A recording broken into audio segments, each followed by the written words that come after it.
ya. Dan hari ini kita belajar di minggu yang kedua, ya, minggu kedua, dan masih bicara tentang Alkitab, ya. Kalau yang minggu yang pertama kemarin itu Alkitab firman Allah, kita sudah bahas itu, ya. Dan sekarang kita belajar yang kedua, Alkitab penumbuh iman, ya. Jadi ini hubungan antara Alkitab dengan iman. Kalau yang minggu lalu saya sedikit review bahwa apa yang ada ditulis di Alkitab itu tidak semua, ya, tidak semua mak gelondong satu paket itu adalah firman Allah. Enggak, ada yang firmannya Paulus, ada yang firmannya Daud, gitu ya, ada yang berisi syair, gitu ya, sehingga kita harus memahami ini genrenya apa, ya. Apakah genrenya ini sejarah atau ini kesaksian? Dan saya sudah bilang yang paling mantap, paling luar biasa adalah 4 kitab Injil. Karena 4 kitab Injil ini adalah kitab kesaksian. Dan gak cuma kesaksian, ini 4 kitab sudah diadul-adul, sudah dibongkar, sudah dibedah selama ribuan tahun untuk dicari kesalahannya. Tapi sampai sekarang masih dipakai dan masih relevan. Ini bukti keempat buku ini kesaksian yang benar adanya. Nah, dari kesaksian itu kita mengetahui ada satu pribadi, ada satu sosok yang namanya Yesus Kristus.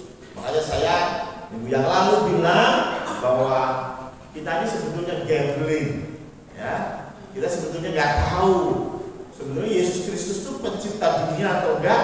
Saya juga nggak tahu. Firman Tuhan bilang begitu, tapi kenyataannya gimana?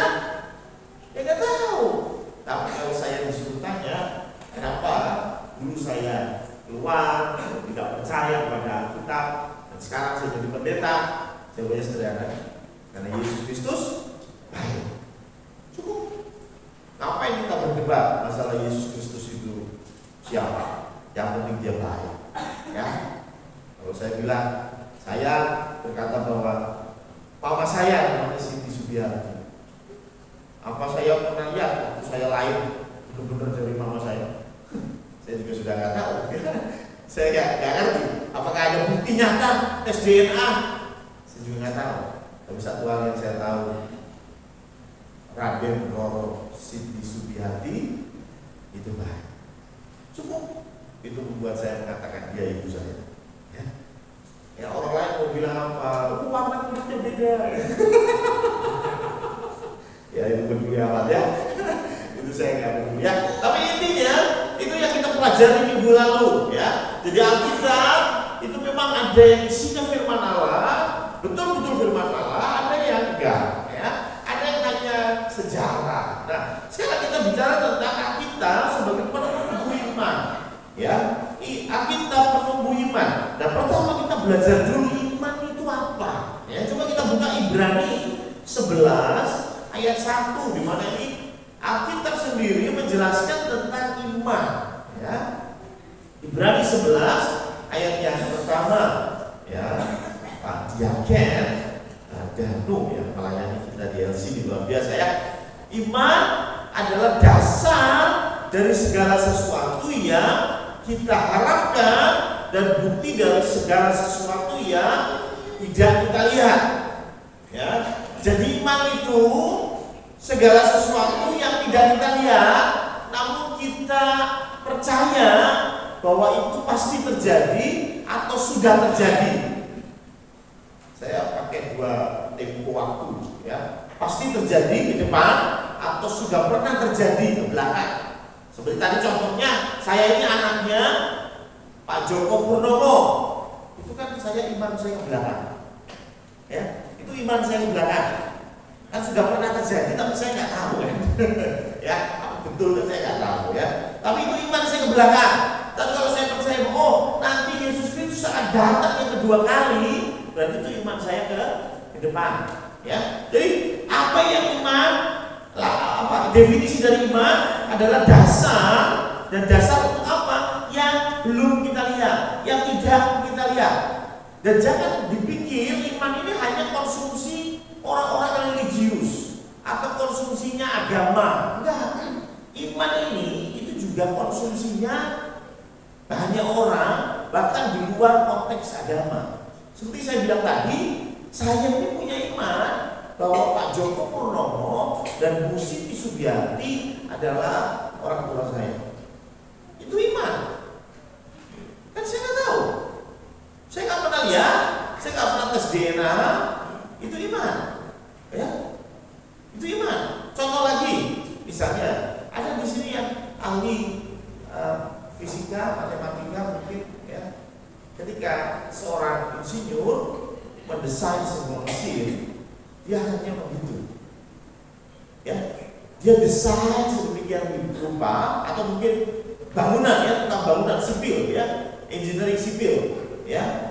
Dia akan desain rumah dengan besi berapa mili, terus semennya berapa. Saya mau tanya, sudah terjadi belum? Belum. Dia hanya orang-orang itu semua, tapi dia beriman. Dia yakin bahwa bangunan ini akan kuat menahan beban 100 ton. Lo ngerti semua di? Sudah pernah? Sudah pernah dicoba 100 ton? Belum.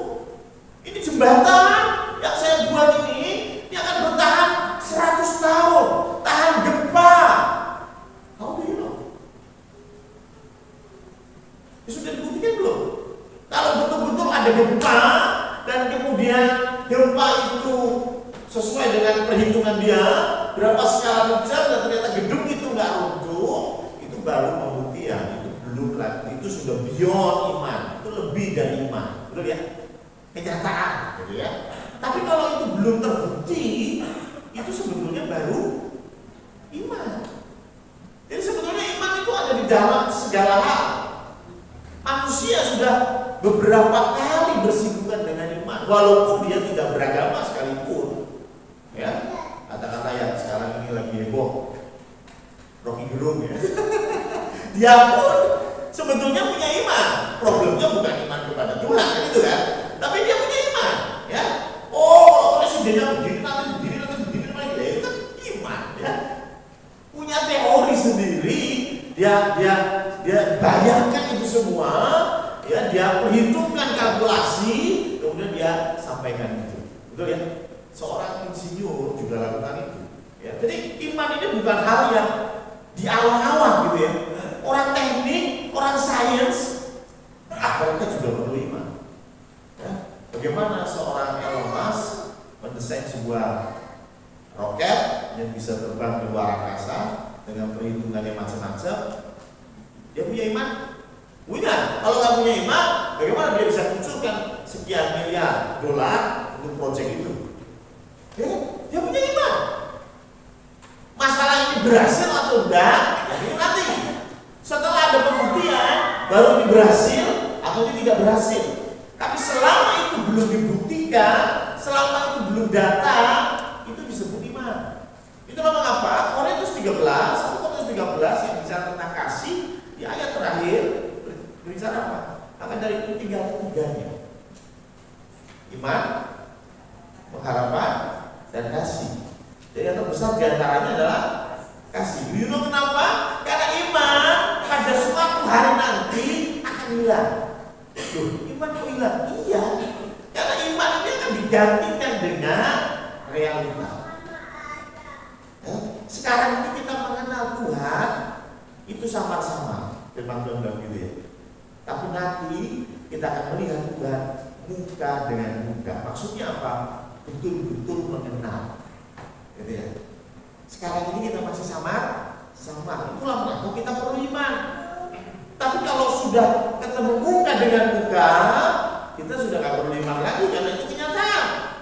Sekarang saya berkata Bapak Ibu saya adalah Pak Joko dan Bu Siti, itu iman. Tapi begitu saya tes DNA dan semuanya terjelentrengan, sudah tidak lagi iman itu namanya. Itu fakta, betul ya? Itu fakta. Iman sudah nggak ada, diganti dengan fakta. Ya, ketika seorang sipil mendesain sebuah jembatan yang begitu kuat, Ketika dia mendesain, itu baru iman. Tapi begitu jembatannya jadi dan betul-betul kuat, dilalui oleh ratusan ton, oh ini kuat, berarti itu bukan lagi iman, tapi fakta. Ya. Makanya itu gak heran, nanti iman sudah gak ada. Kenapa? Karena kita sudah bersama-sama dengan Bapa di bumi yang baru dan langit yang baru. Perlu iman? Tidak perlu. Gue percaya Gusti Allah, Gusti Allah. Kelihatan di depan mata, ngapain kita perlu iman? Sekarang kita perlu iman. Jadi iman adalah salah satu dasar, bukan salah satu ya, tapi satu-satunya dasar untuk kita jadi bukti akan segala sesuatu yang belum kita lihat, tidak kita lihat. Nah, sekarang masalah kedua, iman ini datang dari mana? Ya sudah jelas pendeta, karena temanya hari ini adalah Alkitab menumbuhkan iman. Berarti sudah jelas iman tumbuh dari Alkitab. Jadi luar biasa. Memang betul. Tetapi saya kasih tahu apa yang terjadi di dalam perdebatan Kristen ya. Perdebatan Kristen itu mengatakan begini. Orang itu lahir baru dulu atau beriman dulu. Ini mungkin kita pikir alah nggak penting, tapi dalam konteks diskusi teologi penting ya. Iman dulu, beriman dulu, atau lahir baru dulu. Ayo pikir. Ada yang berkata bahwa oh lahir baru dulu. Kenapa? Loh, kalau orang itu belum lahir baru, firman Tuhan bilang kita ini seperti orang yang mati, ya, karena kita binasa, karena dosa. Kalau kita mati, bagaimana mungkin orang mati bisa punya iman? Maka Tuhan harus lahir barukan orang itu dulu. Setelah itu baru iman timbul di dalam dirinya. Itu kata-kata pertama. Tapi kata-kata yang kedua, bagaimana orang itu bisa lahir baru tanpa iman? Gitu kan? Iya kan? Ini seperti pertanyaan ayam dulu atau telur dulu gitu ya. Ya, ini perdebatannya begitu ya, perbincangannya begitu ya. Masing-masing punya teori sendiri ya. Tetapi kembali kepada firman Tuhan, coba kita lihat Roma 10 ayat yang ke-17 ya. Iman itu datang dari apa? Itu masalahnya. Ya. Iman itu datang dari apa? Roma 10 ayat ke-17 ya. Jadi iman timbul dari pendengaran, dan pendengaran oleh firman Kristus. Oke, saya kasih garis bawah ya. Jadi yang pertama dikatakan iman timbul dari pendengaran.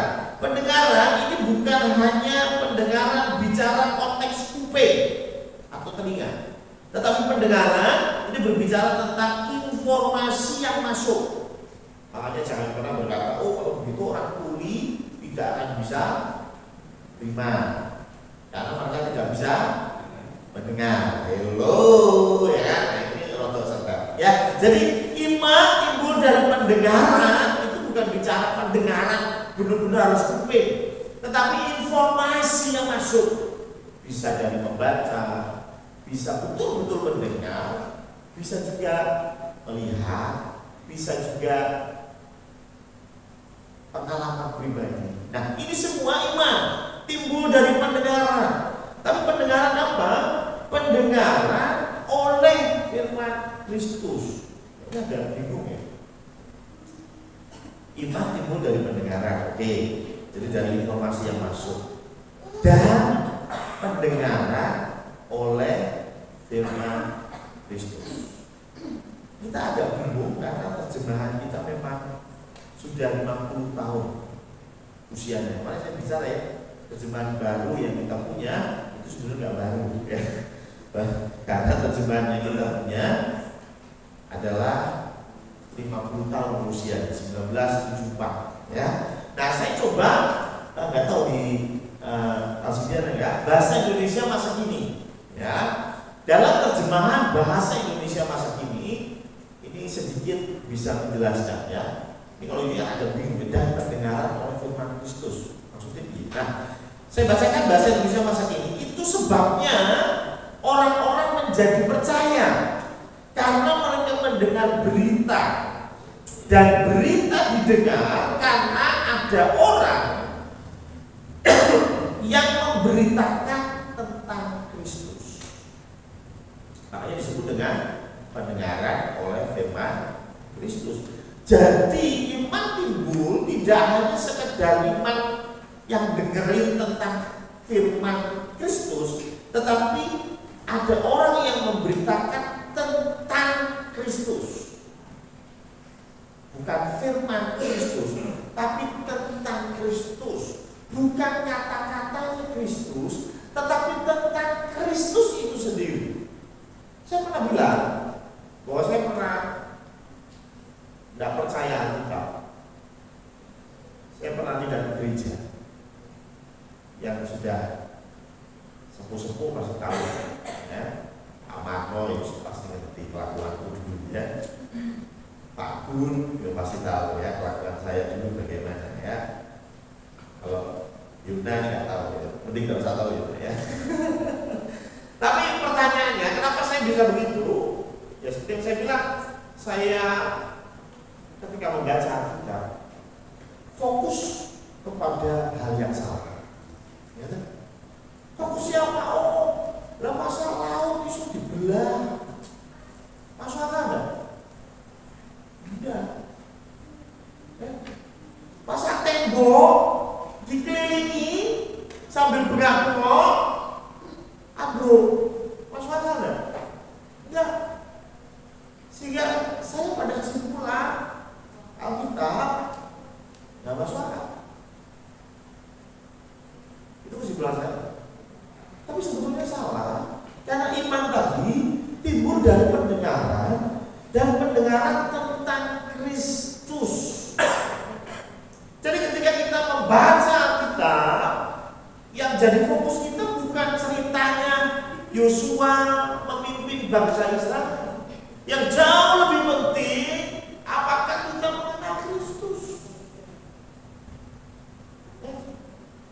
Ketika saya mengenal Kristus, saya fokus kepada Kristus. Itulah mengapa minggu lalu saya bilang, saya nggak peduli orang lain bilang apa, yang jelas Kristus baik. Kenapa saya bisa bilang begitu? Karena saya baca di dalam Injil, dan Injil bercerita bagaimana sosok Yesus itu. Yesus Kristus bukan hanya baik, bukan hanya ajarannya baik. Coba cari deh, ajaran mana yang menyuruh kita mengampuni orang yang memusuhi kita, mengasihi musuhmu, dan bahkan berdoa bagi mereka yang menganiaya kamu. Coba, ada yang lebih dari itu? Setiap agama punya tokoh. Ya sudah, bandingkan saja tokohnya seperti apa. Di situ saya semakin punya iman. Iman saya semakin tinggi. Karena fokus saya kepada Kristus. Kalau fokus saya kepada tembok Yeriko yang ambruk, ya maaf, saya tidak akan jadi pendeta. Fokus kita pada Kristus. Kristus tidak hanya pengajarannya yang baik, ada yang satu yang luar biasa menurut saya, Yesus Kristus bisa melakukannya. Yesus melakukan, mengasihi musuh, mendoakan bagi mereka yang menganiaya Yesus. Ya, di kayu salib, salah satu kata-katanya, Bapa, ampunilah mereka, karena mereka tidak tahu apa yang mereka berbuat. Coba bayangin, kalau Bayu tidak berbuat salah, Bayu, ya. Tiba-tiba Bayu difitnah, dikata-katain goblok, diludahi, dicambuk, terus kemudian Bayu disalib. Kira-kira apa yang Bayu ucapkan di kayu salib? Mungkin nggak Bayu berkata, Bapak, ampunilah mereka. Mungkin anak Tuhan. Tapi kita logika sederhana aja lah. Kalau kita ada di posisi Yesus, seperti apa? Ya. Saya pun mengajar tentang ayo mengampuni, ayo berdoa bagi mereka yang menganiaya kamu. Sudah saya lakukan. I do my best. Tapi saya bisa bilang belum 100%. Ya? Lu benar tuh. Kalau cuma mengajarkan ajaran yang baik, ajaran yang luar biasa, mungkin Siddhartha Gautama tidak kalah hebatnya. Ya. Mungkin. Tetapi pertanyaannya, sanggup bukan? Banyak di antara kita seperti Pak Polisi. Apa itu Pak Polisi? Mau izin SIM, mau ujian SIM, boleh. Ini tes drive-nya, ujian praktek SIM. Wah, itu katanya ngeri. Wah ya, muter-muter gak karuan dan semua yang mencoba gak bisa. Yang jadi pertanyaannya, Pak Polisi bisa nggak? ya, Pak Polisi juga tidak bisa. Makanya sekarang berubah, katanya sekarang ujian SIM itu jauh lebih mudah. Ya, karena apa? Karena ternyata Pak Polisi juga tidak bisa. Mungkin startnya bisa ya. Tapi maksudnya apa sih? Ada banyak orang yang terapkan banyak aturan, terapkan banyak pengajaran yang luar biasa, terapkan banyak kata-kata filsafat yang indah. Tapi pertanyaannya, apakah dia melakukan? Ya. Tapi 4 Injil mengatakan jelas bahwa Yesus melakukan apa yang diajar. Itu poin penting. Ya. Itu poin penting, kita bisa percaya kepada Yesus Kristus. Ya. Kalau cuma orang yang bisa ngomong doang, nggak usah ikut Yesus Kristus, ikut saya aja. Ya kan? Tapi kalau Anda mau ketemu personal, pribadi, orang yang tidak hanya ajarannya yang luar biasa, tetapi dia mampu lakukan itu, percaya kepada Yesus. Ya. Kita harus fokus tentang Yesus. Itulah mengapa buat saya, ketika saya berdiskusi dengan orang-orang yang mungkin skeptis atau tidak percaya dengan kitab Kejadian, contohnya kitab Kejadian itu tidak masuk akal. Kenapa? Karena Adam dan Hawa dengan Musa itu selisih waktunya mungkin 2000 tahun. Ya, 2000 tahun itu selisih waktunya antara Musa yang menulis dengan Adam dan Hawa itu 2500 tahun bahkan.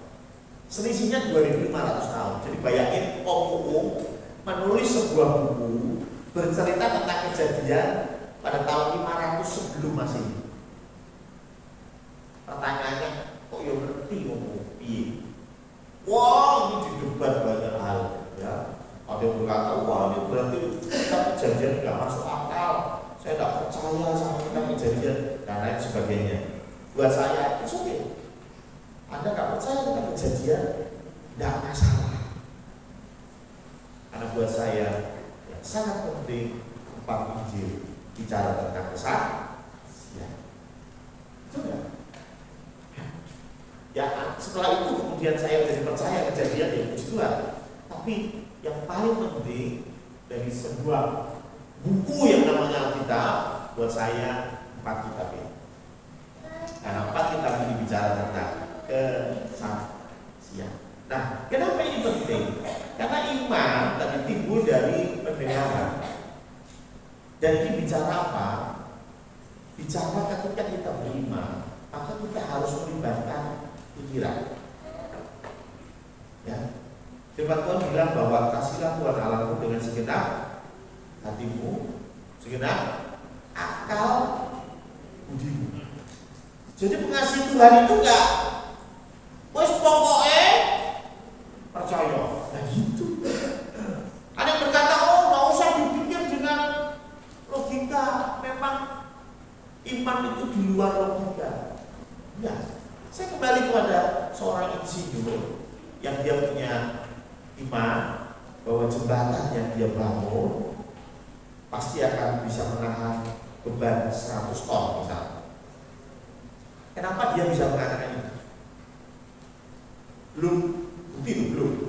Jembatannya dibangun juga belum, diuji juga belum. Tapi dari desain yang dia bikin, dia bilang bahwa jembatan ini akan tahan menahan beban 100 ton. Pertanyaan, why? Kenapa dia bisa punya iman seperti itu? Bukan iman ini ya, iman nggak ada buktinya ya. Kenapa dia punya iman seperti itu? Saudara, karena buat otak dia, apa yang dia gambarkan, apa yang dia desain masuk akal. Itu benar ya? Oh ini dulu sempat ada apa itu ngecor pakai bambu, ya. Ya ada teknologi ngecor tapi nggak pakai mesin. Ya tulangannya itu bambu. Wah, heboh gitu ya. Dan kemudian ya kalau nggak salah itu sirkuit yang di Jakarta itu pakai itu ya. Kalau nggak salah ya, kalau nggak salah ya. Tapi intinya apa? Ketika ada seorang ilmuwan atau engineering yang mendesain, ya, tentu dia beriman berlandaskan pemikiran dia. Ini masuk akal nggak sih bambu dikasih semen, dikasih gerica, dikasih pasir, bisa nahan sekian berat? Pasti dia sudah mempelajarinya betul, ya kan? Oh ternyata bambu ini punya serat yang seperti ini. Dan ketika bersinggungan dengan senyawa ini jadinya begini, betul kan? Ya, nggak mungkin tiba-tiba iseng, kecok pakai bambu, mabuk gitu. Paham ya? Dan seorang insinyur dia akan berkata, oh ini roket akan bisa naik sampai luar angkasa. Kok ngerti? Karena sesungguhnya, karena saya masuk pikiran saya, masuk logika saya, sehingga saya percaya roket buatan saya akan bisa sampai Mars. Orang lain belum tentu punya pemikiran yang sama. Oh, ketemu sama Elon Musk, ngobrol tentang roket. Ya, mungkin Elon Musk akan berkata, iya, roketku yakin toh akan Mars. Wah, kurang mudeng gitu. Dia nggak ngerti, dia nggak paham. Ya, jadi ketika kita beriman, ayo gunakan akal. Dan itu nggak salah. Itu nggak salah. Gunakan akal. Dan di Alkitab pun ada kejadian yang menarik. Coba kita lihat di dalam Kisah Para Rasul 26 ayat 28. Ya, Kisah Para Rasul 26 ayat 28 ini cerita tentang Raja Agripa yang kedua yang menjadi hakim, ya ditanya, ya menjadi hakim dari pengadilan Paulus. Jadi Paulus ini mau naik banding, sebelum naik banding ke Kaisar, dia dihadapkan di persidangan yang ada Agripa, ini raja Yudea. Nah, makanya kalau jenengan masih ingat Herodes Agung yang membunuh bayi umur 2 tahun yang ketemu sama orang Najus. Nah ini cicitnya, ya.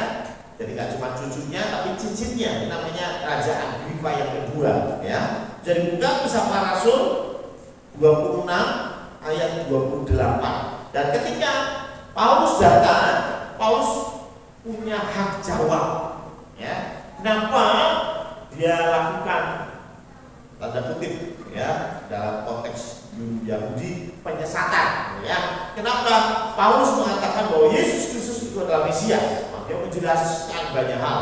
Bahkan dia menjelaskan tentang background dia. Loh, saya ini orang Yahudi asli, saya ini rabi, ya, saya ini mempelajari Taurat lebih daripada yang lain. Tapi saya tahu dari pengetahuan saya itu bahwa Mesias itu Yesus Kristus. Kemudian dia bercerita tentang Yesus Kristus, dan yang menarik, Agripa jawab, hampir saja kau yakinkan aku menjadi orang Kristen. Artinya apa?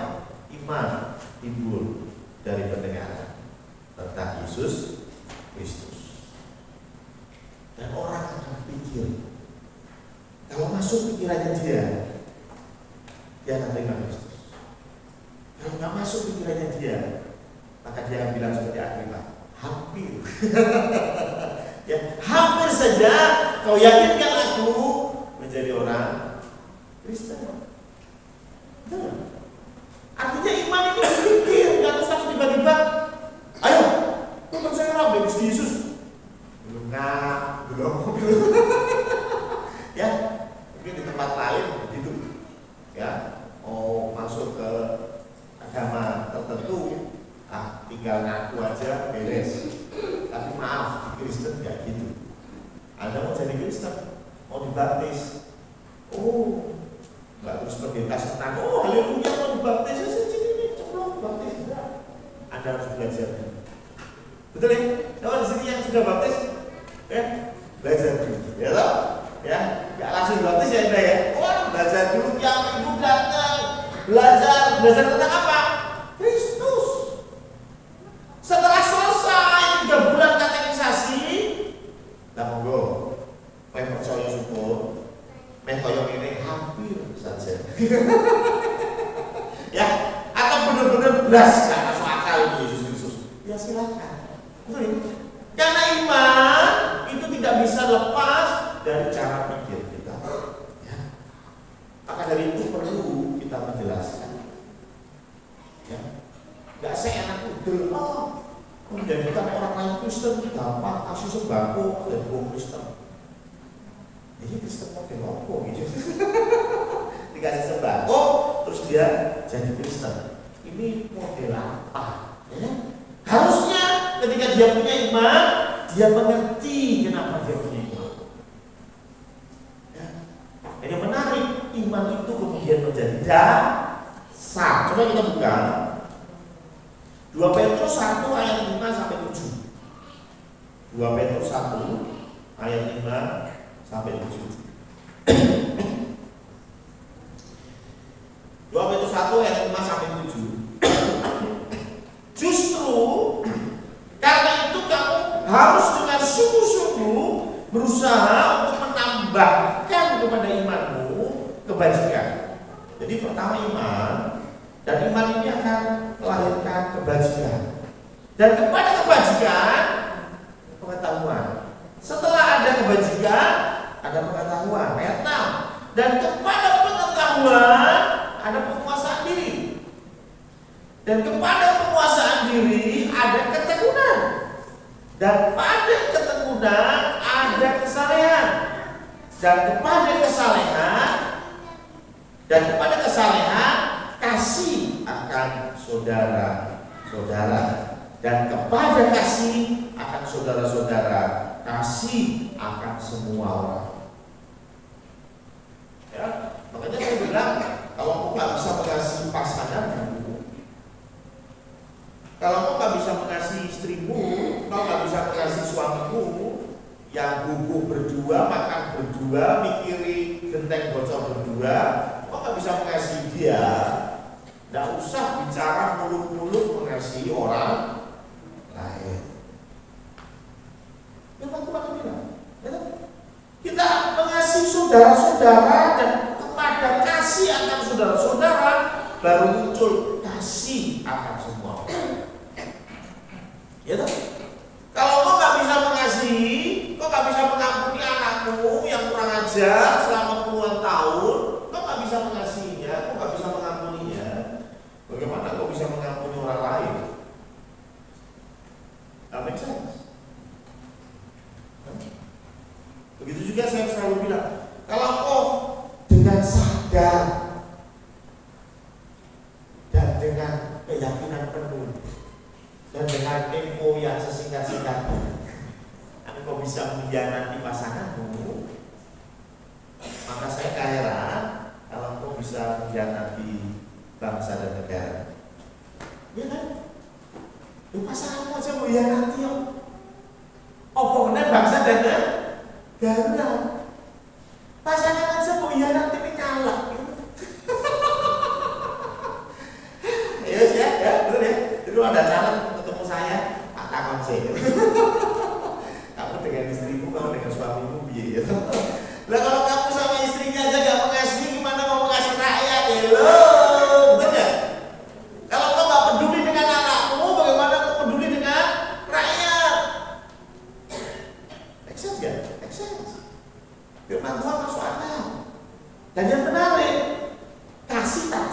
kalau tadi saya ikutin ke belakang, ayat kelima berkata, dasarnya itu iman.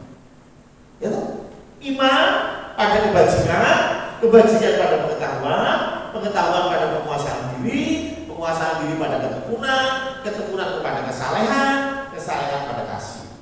Kasih itu bagi dua, kasih saudara-saudara, dan dari situ muncul kasih kepada semua orang. Jadi dasarnya adalah iman. Dasarnya iman.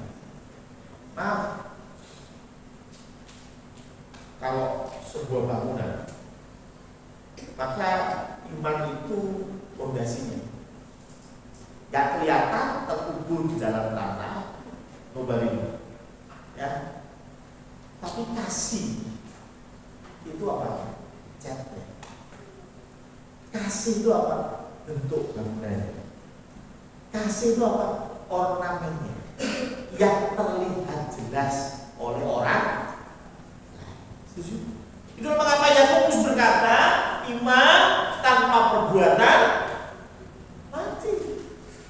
Tunjukkan imanmu tanpa perbuatan, aku akan tunjukkan imanku dengan perbuatan. Kita bisa melihat bangunan ini indah karena kita melihat apa ya? Catnya, ya, desainnya, ya, ornamennya, bagus sekali, bangunannya indah. Kita lihat apa ya? Kasihnya. Kalau orang itu berarti kasihnya itu yang kita lihat.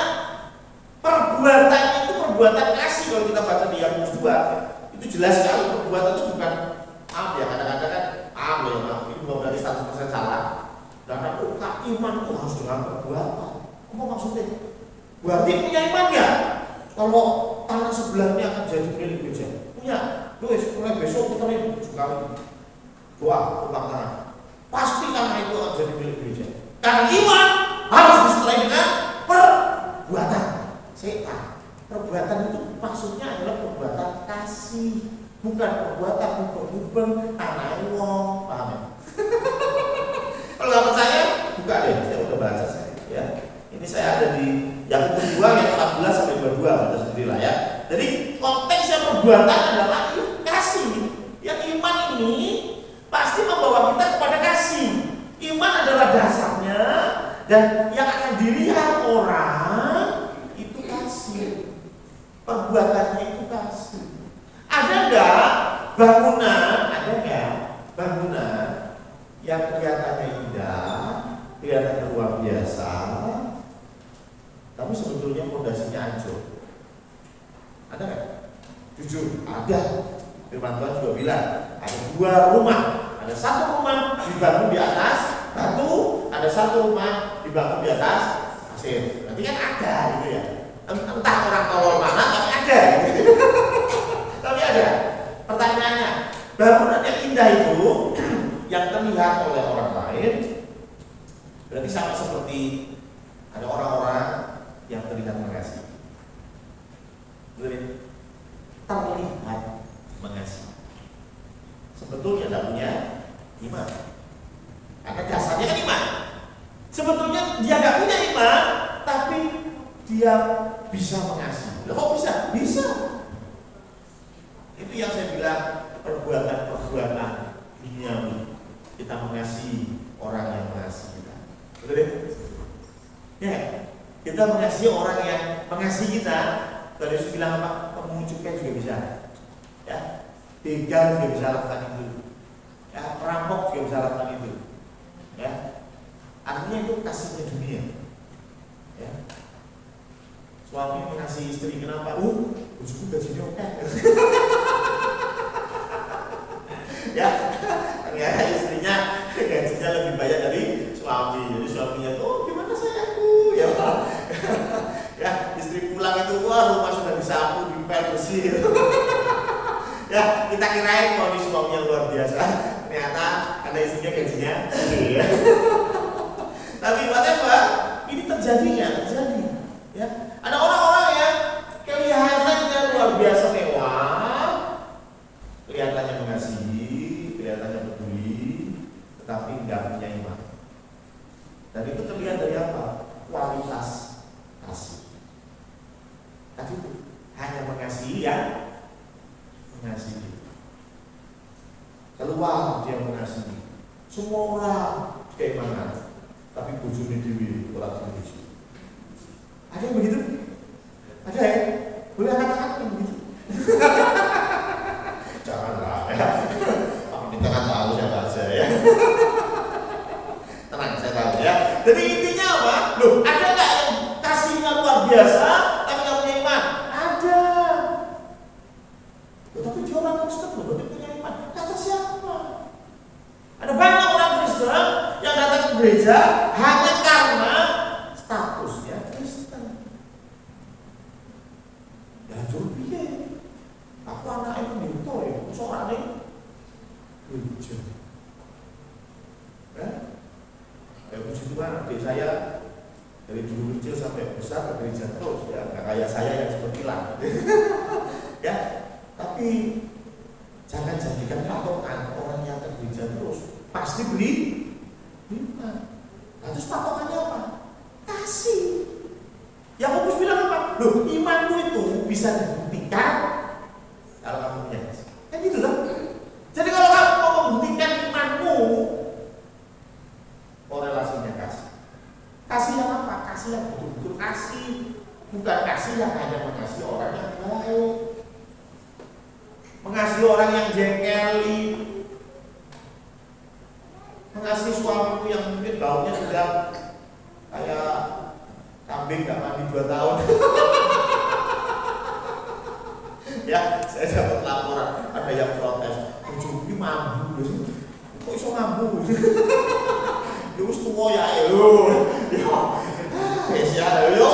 Terus lah karena bojone mambu terus ora diopeni yo ngawur. Setuju? Setuju. Ya karena bojone mambu yo open ora mambu. Lha bener enggak? Bener ya? Ya, kayak Tina yo mambu yo.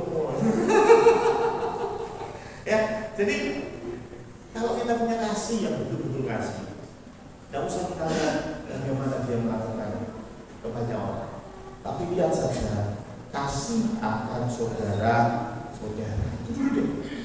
Kasih kepada keluarga, kasih kepada suami, kasih kepada anak. Itu dulu. Kasih kepada orang tua. Oh, gereja ketemu Pak Marno langsung cium tangan. Pernah tuh. Tapi bapak Dewi teko tasih itu Dewi aku Pak enggaknya prestasi apa kabeh. Bapaknya tidak disambut, bapaknya tidak diajak mall, buru-buru nyalam. Tapi nih Pak Danu datang, wajib di situ, langsung buru. Oh Pak Danu, selamat datang. Saya mau bilang itu kasih yang fake, kasih yang dunia, kasih yang murah. Nah, terus gimana Pak Pendeta? Kalau sekarang ini saya, ya jujur saja kasih saya ini pura-pura gitu ya. Kasih saya ini sementara ini pura-pura. Ya maaf ya, ini jujur ini saya kasihnya pura-pura. Terus saya mau punya kasih yang seperti Kristus. Terus piye? Ya berimanlah. Kalau kamu pengen punya kasih yang seperti Kristus, kasih yang dari surga, kasih yang luar biasa yang saya tadi ceritakan banyak hal tadi, berarti selama ini kalau kamu nggak punya, berarti kasih itu kasih palsu yang tidak didasari oleh iman. Nah karena itu berimanlah. Lebih soalnya beriman, moco lagi. Jangan baca Kejadian, jangan baca Keluaran. Tapi bacalah Matius, Markus, Lukas, Yohanes. Di situ kau akan bertemu satu sosok namanya Yesus Kristus. Mungkin Anda sudah mendengar beribu-ribu kali mulai sekolah minggu diajari Bu Lina sampai sekarang tentang Yesus Kristus. Tapi sudah pernah baca sendiri? Tidak salah. Saya percaya iman timbul dari pendengaran akan Kristus